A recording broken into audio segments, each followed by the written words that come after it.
हमने पिछले बार इस चैप्टर में पढ़ा था कि मुद्रास्फीति क्या होता है। मतलब जब किसी भी देश में बहुत ज़्यादा कर्ज हो जाता है, आर्थिक संकट आ जाता है, वहाँ की जो करेंसी की वैल्यू है बहुत ज़्यादा गिर जाती है, तो उस अवस्था को मुद्रास्फीति का नाम दिया गया था। तो आज हम पढ़ेंगे मंदी के साथ, यानी कि द ईयर ऑफ डिप्रेशन। अब जर्मनी में पहले विश्व युद्ध के बाद बहुत ज़्यादा मतलब वो आर्थिक स्थिति हुई थी वहाँ की, तो मंदी के साथ, मंदी मतलब जब जैसे हुआ नहीं था कोरोना, तो कोरोना टाइम एक मंदी का साथ था। क्यों ना कोई काम चल रहा था, उसमें सब अपने घरों में बैठे थे, जो था वो एकदम ठप हो गया था, तो उसको हम एक तरह से मंदी का साथ भी बोल सकते हैं। तो वैसे ही जर्मनी में हालात आया था, मतलब ऐसी सिचुएशन आई थी। तो 1924 से 1928 तक जर्मनी में उच्च स्थिरता रही, लेकिन यह स्थिरता मानव रेत के ढेर पर खड़ी थी। मतलब स्थिरता की ठीक ठाक थी, लेकिन वो रेत के ढेर, यानी कि अगर कोई इंसान रेत पर खड़ा है तो वो कभी भी फिसल सकता है, क्योंकि रेत स्थिर नहीं है। अब एक सॉलिड चीज़ है, मतलब रेत तो सॉलिड है, लेकिन वो स्थिर नहीं है, वो कभी भी फिसल सकती है। तो वैसे ही जो वहाँ के वो था आर्थिक स्थिति थी, वो एक तरह से रेत के ढेर पर ही खड़ी थी, वो भी कभी भी गिर सकती थी। तो यही चीज़ इसमें बताई गई है। अब नेक्स्ट क्या था, जर्मनी निवेश और औद्योगिक गतिविधियों में सुधार, मुख्यतः अमेरिका के लिए एक अल्पकालिक कर्जों पर आश्रित था। मतलब जो जर्मनी था वो सुधार कर रहा था, लेकिन किससे? अमेरिका से कर्ज लेकर। कर्ज उसने पहले विश्व युद्ध में इतना कर्ज ले लिया था, लेकिन वो सुधार करने के लिए फिर उसने और कर्ज लिया। जब पहले विश्व युद्ध में उसने कर्ज लिया था, तो उसमें वो कर्ज उसने चुकाने से मना कर दिया था, जिसके कारण उसके जो इंडस्ट्रियल एरिया था उस पर कब्जा कर लिया था, जिससे उसने कर्ज लिया था। तो अमेरिका से वो उसने सुधार करने के लिए कर्ज लिया, इम्प्रूवमेंट करने के लिए जर्मनी में, उसके लिए अमेरिका से उसने कर्ज लिया जर्मनी ने। जब 1929 में शेयर बाजार धराशायी हो गया, मतलब गिर गया बिल्कुल, ठीक है। जैसे हम खरीदते हैं शेयर बाजार में, शेयर खरीदते हैं तो कभी शेयर बढ़ जाता है, कभी शेयर घट जाता है, तो वो एकदम धराशायी, मतलब बिल्कुल रेट डाउन हो गए थे शेयर बाजार के। जर्मनी में मिल रही यह मदद भी रातों रात बंद हो गई, और शेयर बाजार से भी जो जर्मनी को मदद मिल रही थी वो भी बंद हो गई रातों रात, क्योंकि शेयर बाजार एकदम धराशायी हो गया, उससे पैसे मिल नहीं रहे थे जर्मनी को। अब उसके बाद जाओ, कीमतों में गिरावट की आशंका को देखते हुए लोग धड़ाधड़ अपने शेयर बेचने लगे। धड़ाधड़ मतलब लगातार, जैसे इसमें दिया है कि एक दिन, यानी कि 24 अक्टूबर को एक दिन में जर्मनी में लगभग 1.3 करोड़ शेयर बिके थे एक दिन में, क्योंकि शेयर गिर गए थे। अब लोगों को ये लगता नहीं था कि भाई हम अभी बेच देते हैं, नहीं पता चले बाद में और गिर जाए तो और नुकसान हो जाएगा, तो इसलिए एक दिन में इतने ज़्यादा शेयर बेच दिए, मतलब लगभग 13 मिलियन शेयर, ठीक है। और उसके बाद क्या हुआ, यह आर्थिक महामंदी की शुरुआत थी। मतलब जो आर्थिक महामंदी जैसे बोलते हैं ना, एकदम करीबी आ जाना, आर्थिक महामंदी, उसकी शुरुआत थी, मतलब पहला स्टेज था ये। तो फैक्ट्रियां जो थी वो बंद हो गई थी, निर्यात गिरता जा रहा था, किसानों की हालत खराब थी, सट्टेबाज बाजार से पैसा खींचते जा रहे थे। अब देखो क्या क्या हुआ था। पहली बात, फैक्ट्रियां जो थी वो बंद हो गई थी, क्योंकि कब्जा कर लिया था जिस देश से उसने कर्ज लिया था, उस देश ने इंडस्ट्रियल एरिया पे कब्जा कर लिया था, जिससे उसको पैसे ही नहीं मिल रहा था। तो एक तरह से फैक्ट्रियां बंद ही हो गई, जर्मनी को पैसा नहीं मिलेगा फैक्ट्रियों से, तो उसका बहुत ज़्यादा लॉस हो गया था। दूसरी बात क्या हुई कि जो निर्यात, यानी कि एक्सपोर्ट, जैसे हमारे देश बहुत सारी चीज़ें एक्सपोर्ट करता है, मेडिसिन एक्सपोर्ट करता है, तो उससे उसे पैसा देता है। दूसरा देश जो होता है वो पैसा देता है हमारे देश को उस मेडिसिन के बदले, लेकिन जर्मनी का जो निर्यात था वो बंद हो गया था, तो जर्मनी को उससे भी पैसा नहीं मिलता। उसके बाद क्या हुआ, जो किसान थे उनकी भी हालत खराब हो गई थी, क्योंकि भाई मतलब तो फसलें थी उनके भाव बढ़ रहे थे, तो जिससे कि उसके बीजों के भी भाव बढ़ेंगे। और दूसरी बात ये भी थी कि कुछ ना कुछ असर तो उन पे भी पड़ेगा, क्योंकि किसान एक लोअर दर्जे में आते हैं, गरीबी रेखा के नीचे आते हैं, तो उन पे भी पड़ेगा, क्योंकि किसान इतना कमा नहीं पाता। तो जब महंगी हुई, सामान महंगा हुआ, तो उन पे भी असर पड़ा। अब तीसरा क्या, जो सट्टेबाज थे, मतलब जो सट्टा लगाते थे, जुआ हुआ खेलते थे, वो बाजार से पैसा लूटे जा रहे थे, खींच रहे थे पैसा बाजार से, ये हुआ। उसके बाद क्या हुआ, अमेरिकी अर्थव्यवस्था में आई इस मंदी का असर दुनिया भर में महसूस किया गया। ठीक है, ये मंदी अमेरिका में जो मंदी आई थी उसका जो असर था वो पूरी दुनिया ने महसूस किया। मतलब कि ऐसे कोरोना चीन से शुरू हुआ तो पूरे वर्ल्ड ने उसको महसूस किया कोरोना को, क्योंकि हुआ तो चीन से शुरू, लेकिन वो धीरे धीरे से पूरे वर्ल्ड को कवर कर दिया। ऐसी ये जो मंदी थी अमेरिका से होकर पूरे वर्ल्ड को, इसने पूरी दुनिया पर इसका जो है असर पड़ा।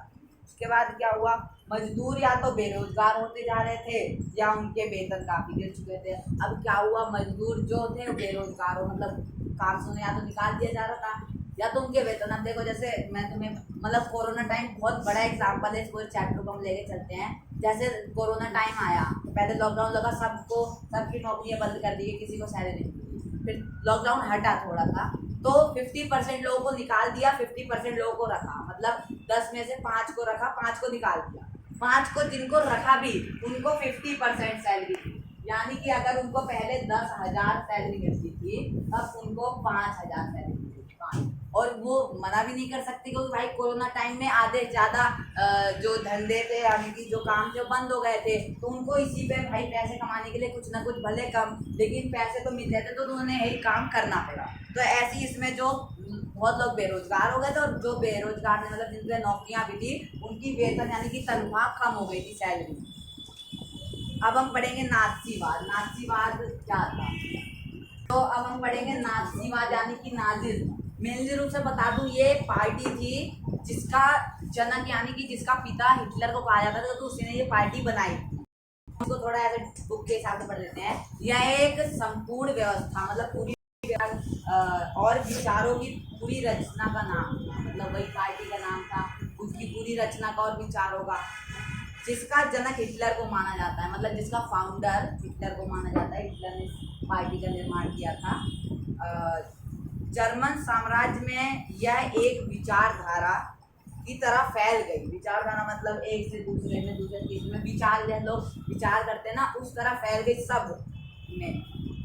जो खास तरह की मूल मान्यताओं, एक खास तरह के व्यवहार संबंधित था, मतलब स्पेशल था। ये पूरी पार्टी जो थी स्पेशल थी। क्यों? क्योंकि हिटलर इसी पार्टी के लोगों को ज़्यादा महत्व देता था, इसलिए। तो अब हम पढ़ेंगे नाजियों का विश्व दृष्टिकोण यानी कि वर्ल्ड व्यू ऑफ नाजी। ठीक है, तो इसमें क्या था, पहली बात कि लोग जो है जो पार्टी, जो नाजी लोग थे, नाजियों, उनको किस दृष्टि से देखते हैं। तो पहले था कि राष्ट्रीय समाजवाद का उदय, राष्ट्रीय समाजवाद का उदय किया था इन्होंने। ठीक है, दूसरा क्या था, सक्षम नेतृत्व, सक्षम मतलब सही तरीके से नेतृत्व किया था।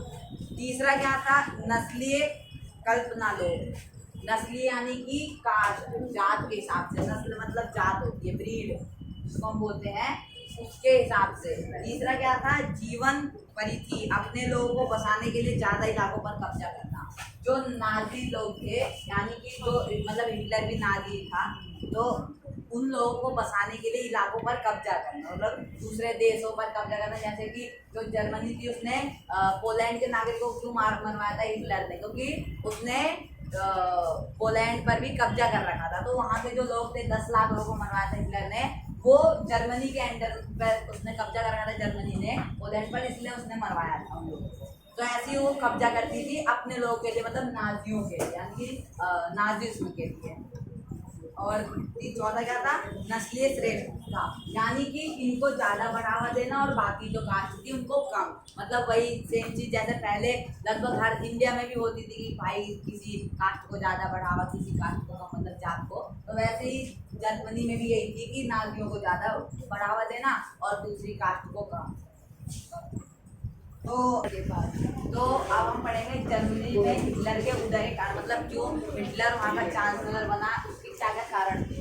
तो पहला जो हमारा कारण था वो था वर्साई की संधि। ठीक है, जिसके कारण हिटलर को मौका मिला। दूसरा जो कारण था वो था वाइमर रिपब्लिक, वाइमर गणराज्य यानी कि वाइमर रिपब्लिक की कमजोरी।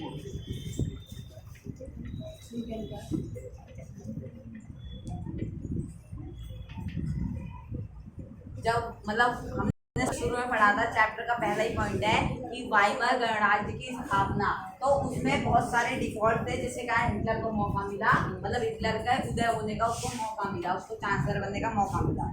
चौथा जो कारण था, अमूल परिवर्तन वादियों और समाजवादियों में आपसी टूट। मतलब जो परिवर्तनवादी थे, जो परिवर्तन चाहते थे, और जो थे समाजवादी, ठीक है, उनमें आपसी टूट, मतलब एक दूसरे के कान भरना, मतलब क्या बोलते नहीं, क्या कहते हैं, एक दूसरे के कान भरना, उसको उसके खिलाफ भड़काना, उसको उसके खिलाफ। तो यही चीज का कारण था। चौथा क्या कारण था, नाजी प्रोपेगेंडा। प्रोपेगेंडा मतलब किसी चीज का प्रचार करना, तो नाजी प्रोपेगेंडा जो था, नाजी प्रचार। चौथा क्या था, मतलब हिटलर ने प्रचार करा तो लोगों ने कहा हाँ भाई ये अच्छा है, तो लोगों ने उसको अपने शासक के रूप में चुना। चौथा क्या था, सर्वधरा कारण का भय, यानी कि सर्वधरा कारण।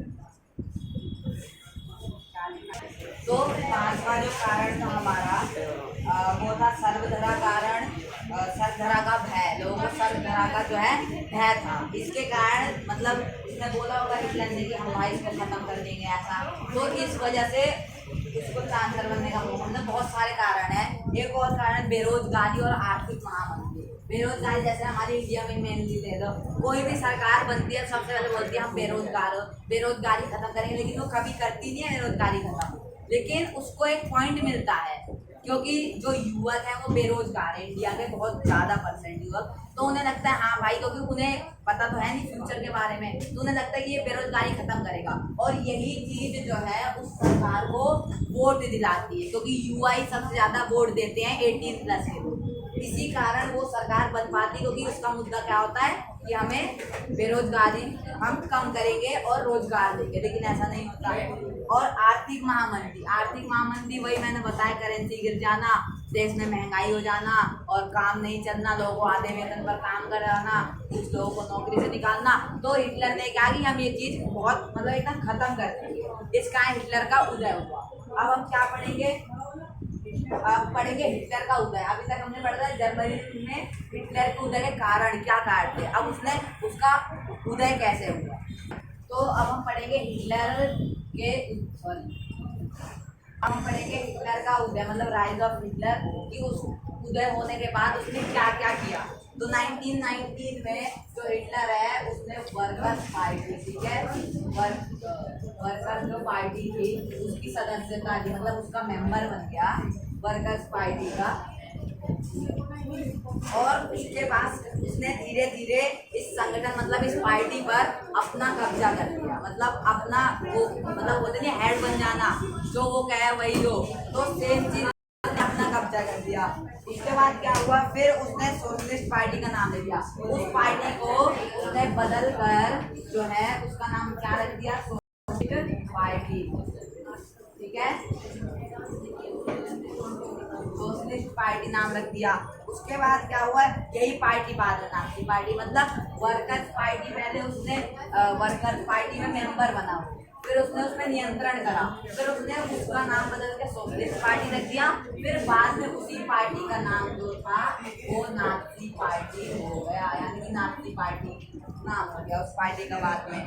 फिर क्या हुआ, महामंदी के दौरान जब महामंदी चल रही थी जर्मनी में, तब जर्मन अर्थव्यवस्था जर्जर हो चुकी, जर्जर मतलब एकदम क्रैक हो गई थी, तो टूट गई थी। जर्जर मतलब एकदम नींव कमजोर है, बोलते नहीं है मकान जर्जर हो गया है, कभी भी गिर सकता है, तो वैसे ही वहाँ की जो अर्थव्यवस्था थी एकदम जर्जर हो चुकी थी, कोई ठिकाना नहीं था कि कभी भी गिर सकती थी वहाँ की अर्थव्यवस्था, ठीक है। काम धंधे बंद हो रहे थे, मजदूर बेरोजगार हो रहे थे, जनता लाचारी और भुखमरी में जी रही। अब काम धंधे सारे बंद हो चुके थे, मजदूर जो थे बेरोजगार हो रहे थे, काम धंधे जो जनता थी लाचारी यानी कि भुखमरी में और पैसों की कमी के कारण, और बहुत सारी ऐसी चीज़ें जिनका जनता जी रही थी कैसे भी करके। और नाजियों ने प्रोपेगेंडा के द्वारा एक बेहतर भविष्य का उम्मीद किया। मैंने कहा ना, नाजी प्रोपेगेंडा के द्वारा जो हिटलर का उदय हुआ, पिछले पॉइंट में पढ़ा, तो प्रोपेगेंडा में क्या था, उसने बेहतर भविष्य, उसने यही कहा कि हम बेरोजगारी कम करेंगे, हम मंदी के जो साल थे मतलब मंदी वो आर्थिक मंदी थी उसको भी कम करेंगे और सबको समान अधिकार देंगे। इन सब चीज़ों का हिटलर का उदय हुआ। उसके बाद क्या हो, और इसी के बाद चुनाव में 32 विजयी, तो 100 में से मतलब जर्मनी के अगर 100% लोगों ने वोट दिए तो 32% हिटलर को वोट मिले, जिसके कारण वो जीत गया। अब एक ही पार्टी तो चुनाव में खड़ी नहीं होती, कम से कम 5, 6, 7 और कितनी भी हो सकती है, कभी कभी कम हो जाती, कभी ज़्यादा। तो 100 में से 32 यानी कि 100 लोगों में से 32 लोगों का वोट हिटलर के पास गया, यानी कि 1000 में से 320 और 10,000 में से 3200, 3200 लोगों का वोट हिटलर के पास गया, जिससे कि हिटलर जीत गया पूर्ण बहुमत। अब उसके बाद यही था हिटलर के उदय, कैसे हुआ उसका उदय। अब हम पढ़ेंगे हिटलर की राजनीतिक शैली। बाद उसने क्या क्या राजनीतिक बदलाव किए। तो हिटलर की राजनीतिक शैली यानी हिटलर पॉलिटिकल स्टाइल, उसने क्या क्या बदलाव किए। वह लोगों को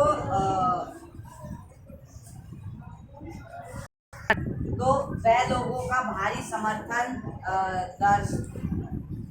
दर्शनी और लोगों में परस्पर एकता की भावना पैदा करने के लिए बड़े रैलियां समाया करता था। मतलब वो लोगों को ये जताता था कि मैं तुम्हारे साथ हूँ, इसके लिए बड़ी रैलियां करता था। जैसे हमारे देश के भी काफी नेता करते हैं, कभी नरेंद्र मोदी पीएम भी करते हैं, गृह मंत्री अमित शाह भी करते हैं, तो बहुत लोग रैलियां करते हैं चुनाव के पहले।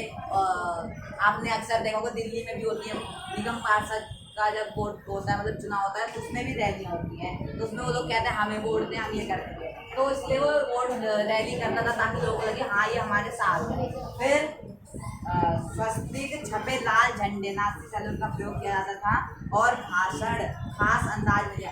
अब देखो मैं बता दूं कि नाथी का जो फ्लैग था वो कुछ ऐसा था, यानी कि मैं बता दूं ये पूरा एरिया था, ये था रेड, एंड यहाँ पे जो था कुछ ऐसे स्वास्तिक बना हुआ था। हमारे इंडिया में एक धार्मिक सिंबल है ये स्वास्तिक, तो उनके फ्लैग पर ये बना हुआ था, जिसको कि एक अलग तरह से नमस्ते यानी कि उसका आदर किया जाता था। और भाषणों के बाद तालियां भी खास अंदाज में बजाई जाती थी। मतलब हम जैसे सिंपल बनाते हैं वैसे नहीं, कुछ उनका अलग वे था। क्योंकि उस समय जर्मन भीषण आर्थिक और राजनीतिक संकट से गुजर रहा था, क्योंकि उस समय तो यहाँ मैंने आपको बता दिया था। और क्योंकि उस समय राजनीतिक संकट जर्मनी में था, वो आर्थिक संकट से गुजर रहा था, यानी कि वहाँ पे पैसों की कमी आ गई थी और उसने कर्ज ले लिया था दूसरे देशों से बहुत ज़्यादा, तो इसलिए आर्थिक संकट से गुजर रहा था। और वह खुद को मसीहा और रक्षक के रूप में थे, मतलब वो कह रहा था कि मैं जर्मनी को आर्थिक संकट से मुक्त कर दूंगा और एक तरह से मैं बेरोजगार दूंगा और पैसे की कमी नहीं होने दूंगा जर्मनी में। तो मसीहा मतलब जो लोगों की मदद करे, लोग उसको मसीहा मानते थे, उस भगवान के समान मानते थे, तो इसी कारण लोगों ने उसको वोट दिया। इसलिए उसकी जो राजनीतिक शैली थी उसमें ये भी उसने शामिल किया, मतलब वो एक अपने आप को मसीहा की तरह दिखाया। जैसे जनता को इस तबाही से उबारने के लिए उसने अवतार दिया है, वो ये सब लगा उसने जनता को ये बताया था, मतलब जनता को ये लगता था उसके तौर तरीकों से कि उसने अवतार दिया है जर्मनी की जनता को मुक्त करने के लिए भूखमरी से और आर्थिक संकट से। अब हम क्या पढ़ेंगे जर्मनी में,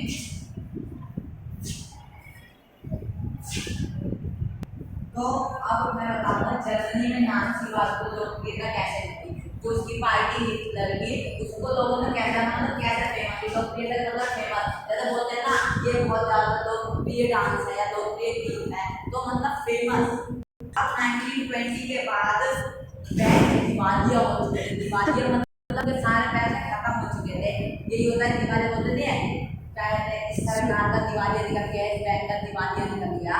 तो वैसे बैंक दिवालिया मतलब सारा खत्म हो चुका था और वो भी कर्ज के नीचे पहुंच चुके थे, काम धंधे बंद होते जा रहे थे, धीरे धीरे बंद होते जा रहे थे काम धंधे। अब काम धंधे बंद होंगे तो लोग बेरोजगार होंगे, क्योंकि मान लो अगर एक फैक्ट्री है, ठीक है, एक फैक्ट्री है उसमें 100 मजदूर काम करते हैं, 100 मजदूर, अगर वो फैक्ट्री बंद हो जाती है कितने लोग बेरोजगार हुए? 100। अगर इसके जैसे समझ लो, इसके जैसे एक इस फैक्ट्री के जैसे 10 फैक्ट्रियां बंद हो जाती हैं, कितने मजदूर बेरोजगार होंगे? 1000। मतलब 1000 कितने ज्यादा हो जाएंगे, सोचो 1000।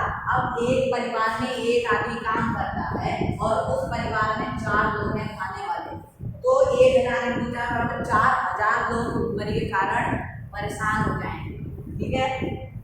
दूसरा क्या था, नाजी प्रोपेगेंडा में लोगों को एक बेहतर भविष्य की उम्मीद दिखाई दे रही थी। लोगों को लगता था कि मतलब उसने ऐसा प्रोपेगेंडा, ऐसा प्रचार किया था रैलियों में, अपने ऐसे ऐसे वादे दिए थे उसने कि लोगों को लगता था कि हाँ भाई, अगर हमने सरकार को बना लिया तो ये सरकार हमारा भविष्य सही कर देगी। जैसे कि इंडिया में भी देख सकते हैं आप, कई सरकार बोलती है, कई लोग करते भी हैं, कई लोग नहीं भी करते, कई लोग सारे वादे नहीं निभाते, सारे वादे तो आज तक किसी ने नहीं निभाए, लेकिन कुछ लोग निभाते, कुछ लोग तो एक ही निभाते।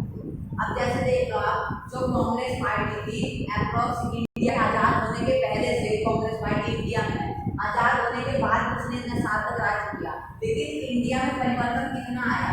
इंडिया में मान लो अगर कांग्रेस पार्टी ने अप्रॉक्स, मेरे को करेक्ट डेट तो नहीं पता, 80 साल भी राज किया, तो इंडिया में जो सुधार आया है 1947 यानी अंग्रेजों के बाद, सिर्फ और सिर्फ मान लो 5% आया, 5% का 1%, ये भी ज्यादा है मेरे ख्याल से, इससे भी कम आया। लेकिन जब से और भी पार्टियां आई हैं, लोगों ने और अब कांग्रेस क्यों गिरी?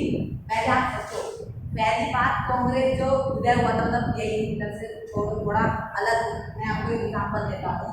कांग्रेस ने यही कहा था कि हम आपकी सरकार चलाएंगे, इंडियन सरकार है और आपको, तो इससे पहले हमारे प्रधानमंत्री जवाहरलाल नेहरू भी कांग्रेस सरकार में थे, इंदिरा गांधी भी कांग्रेस से थी, और राजीव गांधी भी कांग्रेस है, राहुल गांधी, तो ये सारे कांग्रेस से थे। लेकिन लोगों ने इतने साल जो समय था उसमें उन्होंने ये नोटिस कर दिया कि कांग्रेस किसी काम की नहीं है, चुनाव के पहले रैलियां करेगी, भाषण देगी और चुनाव के बाद सब भूल के अपने काम में लग जाएगी। तो यही था कांग्रेस के हटने का कारण। उसके बाद दूसरी सरकार आई और अभी भी चल रही है वही सरकार, क्योंकि उसने हाँ थोड़े बहुत तो बदलाव किए हैं।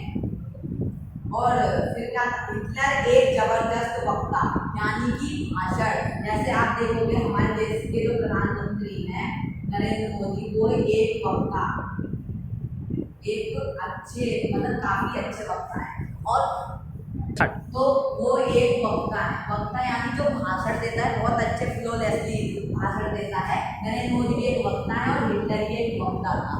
अब लोग किससे इंप्रेस होते हैं? पार्टी दो चीज से चलती है, एक पहले अगर पार्टी बन गई तो उसकी बात छोड़ो, पार्टी पहले तो एक रैली और वादों से, और वादे किससे? भाषण, ठीक है। वक्ता यानी कि जो भाषण देना अच्छा, तो वो भाषण में देगा, अच्छे से भाषण देगा कि हम अपने देश को ऐसे, अब कोई वैसे देगा नॉर्मल इंसान तो नहीं दे पाएगा। लेकिन नरेंद्र मोदी ने तो जैसे वो बीच में अटकेगी नहीं कि लोगों को लगेगा कि हाँ भाई ये अच्छा है। तो वैसे ही जो हिटलर था वो एक वक्ता था, जिससे कि लोगों और लोग उससे प्रभावित हुए उसके बोलने के ढंग से, उसका जो जोश था उसके शब्दों के द्वारा लोगों तक पहुंचता था, मतलब वो अपने पूरे जोश से बोलता था, जिससे कि लोगों को लगता था कि हाँ भाई ये कर सकता है ये चीज़। जैसे हम कोई चीज़ किसी को बोलते हैं जोश से, अच्छे ढंग से, तो लगता है हाँ भाई ये है, लेकिन हम कोई डर के हिचकिचा के बोले तो लोगों को ये लगेगा कि भाई ये झूठ बोल रहा है और या तो ये चीज़ इसने नहीं करी। वह अपने भाषणों में एक शक्तिशाली राष्ट्र की, यानी कि वो ये कहता था कि हम जर्मनी को ऐसा राष्ट्र बना देंगे कि जो पूरी दुनिया में सबसे ज़्यादा शक्तिशाली होगा। और इसी कारण जर्मनी के तानाशाह यानी कि एडोल्फ हिटलर ने 70,000 जर्मनी के नागरिकों को भी मरवा दिया था। अब आप ये सोचो, अगर मान लो आप एक देश के प्रधानमंत्री हो और उस देश के लोगों को आप क्यों मरवाओगे? अपनी देश की जनता, दुश्मन देश की बात छोड़ो, अपनी देश की जनता को क्यों मरवाओगे? लेकिन हिटलर ने मरवाया था, क्यों? क्योंकि वो अपने राष्ट्र को मजबूत बनाना चाहता था। और ये जो लोग थे वो क्या थे? अपंग लोग, अपंग यानी कि डिसेबल, या तो कोई बहरा था, या तो कोई अंधा था, या तो किसी के बॉडी में दिक्कत थी, तो वो लोग थे। उसने इसलिए मरवा दिया क्योंकि ये किसी काम के लिए है कि हमारे राष्ट्र को मजबूत नहीं बना सकते। अब बताओ कोई बहरा कैसे मजबूत बना देगा? उसकी ये सोच थी। लेकिन आज के टाइम में ऐसा कोई नहीं कर सकता, क्योंकि आज के टाइम में जनता जागरूक है, जनता आंदोलन, दूसरी बात तो सरकार ही हट जाएगी, ठीक है। तो उसने ये किया था, ये उसके तानाशाह होने का एक प्रमाण है कि उसने अपने देश की जनता को मरवा दिया था दूसरे देश की जनता के साथ। उसका वादा था कि बेरोजगारों को रोजगार और नौजवानों को एक सुरक्षित भविष्य होगा। जो बेरोजगार थे, जिनके पास नौकरियां नहीं थी, उनको नौकरियां देगा, ये उसका वादा था। और जो नौजवानों को बेहतर भविष्य, मतलब ऐसी नौकरी देगा जो उनके फ्यूचर में काफी काम आए। जैसे जॉब काफ़ी ज़्यादा पॉपुलर है प्राइवेट जॉब से, तो वह चुनने गई थी ऐसे नहीं कि उनके भविष्य को बना दे।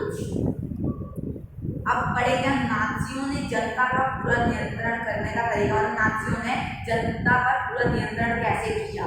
ठीक है, तो अब हम पढ़ेंगे नाजियों का जनता पर पूरा नियंत्रण करने का तरीका, यानी कि Nazism's method of taking complete control of the people. मतलब नाजियों ने कैसे जनता पर नियंत्रण करा, कैसे जनता को अपने बातों से प्रभावित किया, जिससे जनता उनके नियंत्रण में आ गई। मतलब किसी चीज पर काबू पाना, वैसे उन्होंने जनता पर कैसे काबू पाया। तो पहला पॉइंट है कि हिटलर ने राजनीति की एक नई शैली अपनाई। राजनीति की नहीं मतलब डिफरेंट, जितने भी पहले के शासक थे, जितने भी वहाँ के चांसलर थे, उनसे हट के शैली अपनाई। अब वो शैली क्या थी, पहले लोगों को गोल बंद करने के लिए आडंबर और प्रदर्शन की अहमियत समझता था। अब उसने क्या किया, उसने लोगों को समझाया कि जो आंदोलन होता है, प्रदर्शन, प्रोटेस्ट, उसकी अहमियत क्या है, समझता था। हिटलर के प्रति भारी समर्थन दर्शाने और लोगों में परस्पर एकता का भाव पैदा करने के लिए नाजियों ने बड़ी रैली की। अब उन्होंने क्या किया, जनता को अपने नियंत्रण लाने के लिए हिटलर के खिलाफ अच्छी अच्छी बातें बोली जनता को, और रैलियां करी बड़ी बड़ी, जिसमें उन्होंने भाषण दिए, बातें करेंगे, हम ये करेंगे, जिससे जनता उनके नियंत्रण में आ गई और उन्हें वोट दिया। ठीक है, फिर क्या है, स्वस्तिक छपे लाल झंडे। अब उनका फ्लैग जो था, अभी मैंने आपको थोड़ी देर पहले जीवन दिखाया था, एक बार फिर से दिखाता हूँ। उनका जो फ्लैग था कुछ ऐसा था, ये रेड कलर था, यहाँ पर पूरा रेड कलर था, और ये वाइट कलर था, और ये ब्लैक कलर का जो था, ये स्वास्तिक हमारे इंडियन कल्चर, मतलब हमारे इंडिया में धर्म का एक सिंबल है ये ओम की तरह। तो वहाँ के झंडे का ये सिंबल है, ये स्वास्तिक का वहाँ के झंडे का सिंबल।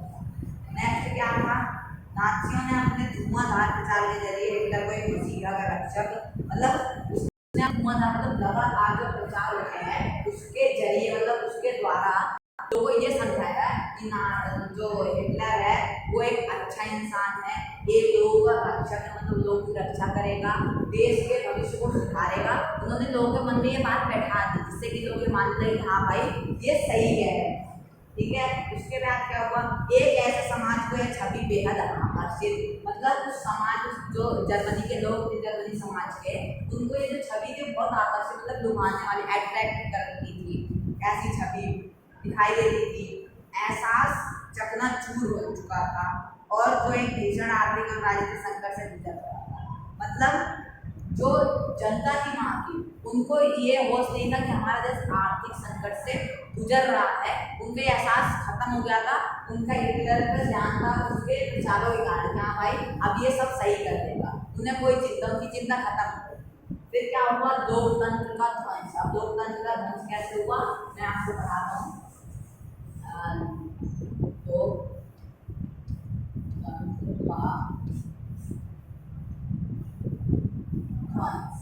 लोकतंत्र को कैसे ध्वंस, मतलब उसका विध्वंस कैसे को खत्म किया गया।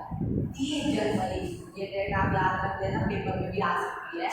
30 जनवरी 1933 को राष्ट्रपति हिडेनबर्ग ने हिटलर को चांसलर का पद संभालने का न्योता दिया। मतलब 30 जनवरी को हिटलर के पास न्योता आया कि आप जर्मनी के चांसलर बन जाओ। ये वहां के राष्ट्रपति कौन था उस टाइम, वहां का राष्ट्रपति था हिंडनबर्ग, जो था उस टाइम जर्मनी का राष्ट्रपति, प्रेसिडेंट ऑफ जर्मनी। उसने हिटलर को न्योता दिया। यह मंत्रिमंडल में सबसे बड़ी पोस्ट है, मतलब जितने भी मंत्री होते हैं उनमें सबसे, जैसे हमारे देश में आप मान लो, मैं आपका काम प्राइम मिनिस्टर है, तो प्राइम मिनिस्टर बराबर होगा चांसलर इन जर्मनी। जर्मनी में प्राइम मिनिस्टर चांसलर, दोनों की जो पदवी होती है, मतलब दोनों की गरिमा, दोनों की प्रतिष्ठा, दोनों का पद एक समान होता है। यहाँ पे जर्मनी फरवरी महीने में जर्मन संसद भवन में हुए रहस्यमय अग्निकांड से उसका रास्ता आसान हुआ। अब संसद भवन में रहस्यमय अग्निकांड, मतलब कि रहस्य तरीके से आग लग गई थी संसद भवन में जर्मनी में, जिससे जिससे कि हिटलर का जो रास्ता था चांसलर बनने का वो और आसान हो गया था, इजी हो गया। ठीक है, इसके बाद हिटलर ने अपने कट्टर शत्रु, कट्टर मतलब उसके सबसे ज्यादा शत्रु, सबसे ज्यादा भयानक वाला बड़े शत्रु जो है कट्टर कम्युनिटी पर निशाना साधा।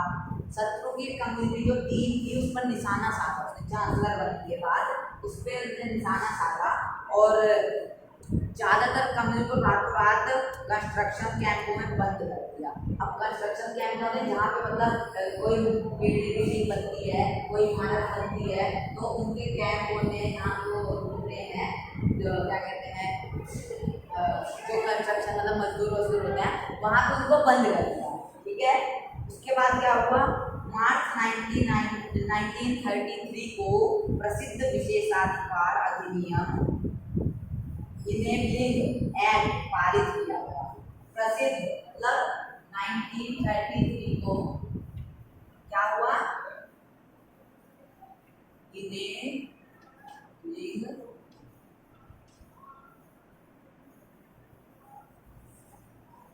एक्ट, इनेबलिंग एक्ट जो था वो पारित किया गया।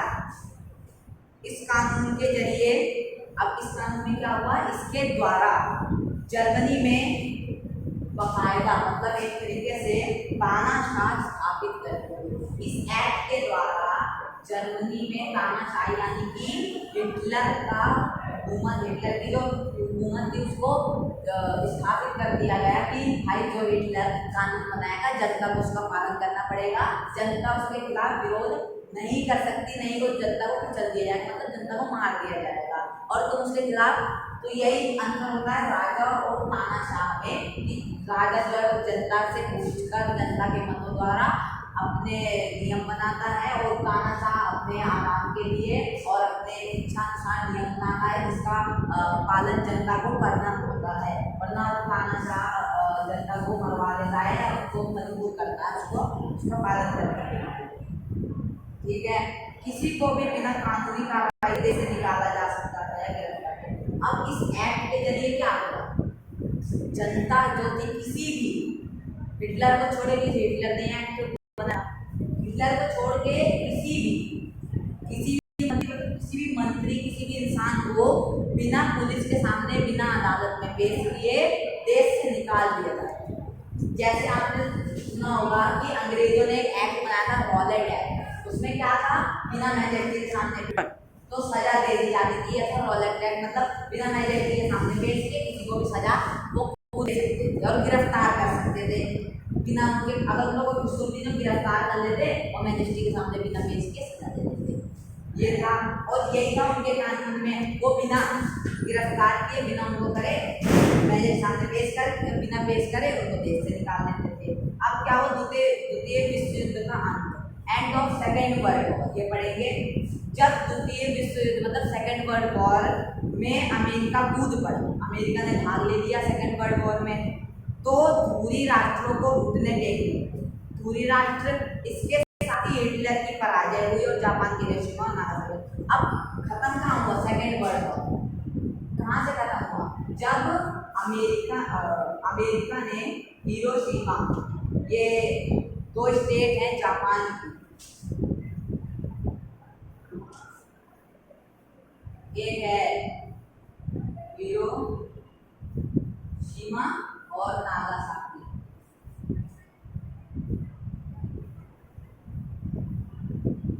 इन दो स्टेट पर परमाणु बम यानी कि the little boy and fat man, इन दो नाम से परमाणु बम के, जिसको उसने गिराया। जब इन दो बम को गिराया उसके बाद ही दूसरे विश्व युद्ध का अंत हो गया, मतलब खत्म। लेकिन अमेरिका जब वहाँ कूद पड़ा दूसरे विश्व युद्ध में, तो जो दूरी राष्ट्र थे उन्होंने टेक दिया और हिटलर की हार हो गई। अब उसके बाद क्या हुआ, युद्ध का अंत हुआ, यही बम गिरने से मैंने बताया। इसी बम के दूसरा विश्व युद्ध जो लड़ा गया था वो था 1939 से 1945, यानी कि लगभग 6 साल लड़ा गया दूसरा विश्व युद्ध। अब क्या था, नाजी जर्मनी में युवाओं की, अब नाजी टाइम में जो जर्मनी था उसमें युवाओं की मतलब यंग लोगों की कैसी स्थिति थी, जर्मनी और यहूदियों के बच्चे एक साथ नहीं बैठ सकते थे। जो जर्मन लोग थे और यहूदी एक कास्ट थी, जो लोग आज के टाइम में जो हमारा एक देश है इज़राइल, यहाँ पे यहूदी हैं। ये पूरा देश पूरे दुनिया में सिर्फ यही एक ऐसा देश है जहाँ पे आज के टाइम पे यहूदी हैं, बाकी पूरी दुनिया में किसी कंट्री में नहीं है। तो उस टाइम में यहूदी के साथ जो थे जर्मन बच्चे नहीं बैठ सकते थे। जिप्सी शारीरिक रूप से अक्षम तथा यहूदियों को स्कूल से निकाल दिया गया। जिप्सी जो थे शारीरिक रूप से अक्षम मतलब कि जो अपंग थे जिप्सी, अपंग जिप्सी, और जो यहूदी थे उन लोगों को स्कूल से निकाल दिया, पढ़ने की इजाज़त नहीं दी। ठीक है, उसके बाद क्या हुआ, स्कूल पाठ्य पुस्तक को फिर से लिखा गया जहाँ नस्लीय भेदभाव को बढ़ावा दिया। स्कूल जो पाठ्य पुस्तक थे उसको फिर से लिखा गया और नस्लीय भेदभाव को बढ़ाने की नाज़ीवाद को बढ़ावा दिया गया। बाकी जो धर्म थे उनको कम मान्यता दी गई। अब क्या करेंगे, महिलाओं की स्थिति क्या थी दिखाई। जो महिलाओं की स्थिति थी से लड़कियों को अच्छी माँ और शुद्ध रक्त वाले बच्चों को जन्म देना उनका प्रथम कर्तव्य था। जो मतलब शुद्ध रक्त यानी कि जो नाज़ीवाद होने चाहिए थे, और ऐसे बच्चे को जन्म दे जो कि अपंग ना हो, देश के लिए कुछ कर सके, मतलब आगे सेना में भर्ती होकर देश को मजबूत बना सके। अब नस्ल की शुद्ध का बनाए यहूदियों से दूर रहना और बच्चों का नाज़ी मूल्य मतलब जो था कि नस्लीय शुद्ध मतलब वो पूरी तरह से नाज़ीवाद होना चाहिए और उसको नाज़ीवाद से शिक्षा दी जाए, दूसरे किसी धर्म की ना दी जाए। ठीक है, ये था उनका कर्तव्य। फिर क्या था, 1933 में हिटलर ने कहा मेरे राज्य की सबसे महत्वपूर्ण नागरिक माँ है, सब क्योंकि उन्हीं के कारण राज्य में सैनिक आते हैं और राज्य और मतलब देश और ज़्यादा मजबूत ज़्यादा है जर्मनी। तो उसने यही नस्लीय तौर पर वंचित बच्चों को जन्म देने माताओं को अस्पताल मतलब वांछित मतलब डिजायरेबल की जो इच्छा होती थी उसके हिसाब से जो बच्चों को जन्म देती थी उनको अस्पताल में सुविधाएं दी जाती थी। स्पेशल तरह से उनको उपचार मिलते थे, उनको दुकानों में ज़्यादा छूट दी जाती थी और उनको चांदी सोने के उपहार भी दिए जाते थे हिटलर द्वारा। लेकिन जो वांछित यानी कि अनडिजायरेबल, जिन मतलब बिना इच्छा के, जैसे कि अपंग या फिर कहते हैं कि दूसरे कास्ट के बच्चों को जन्म देती थी, उनको उनको दंड दिया जाता। जैसे आचार संहिता का उल्लंघन करने पर उन्हें गंजा कर मुँह पर काली पोत पूरे समाज में घुमाया जाता, मतलब उनको गंजा कर दिया तो सारे बाल उतार कर और उनके मुंह पर काली चांदी की कोयला काली की होती है उसको लगा पूरे समाज में घुमाया जाता था कि जिससे कि उसकी बेइज्जती हो, लोगों को लगे आज ने कुछ गलत काम करा है। केवल जेल बल्कि उनसे तमाम नागरिक सम्मान के पति पर मतलब न उन्हें जेल में भेजा जाता था बल्कि पूरे परिवार को छीन लिया, पूरे परिवार से अलग कर दिया जाता था। तो आज के चैप्टर में यही था, पूरा चैप्टर 3 नाज़ीवाद और हिटलर का हुआ है। आज आपको समझ आया होगा अच्छे से। तो अब नेक्स्ट किसी चैप्टर के डिस्कशन के साथ मिलेंगे, तब तक के लिए जय हिंद जय।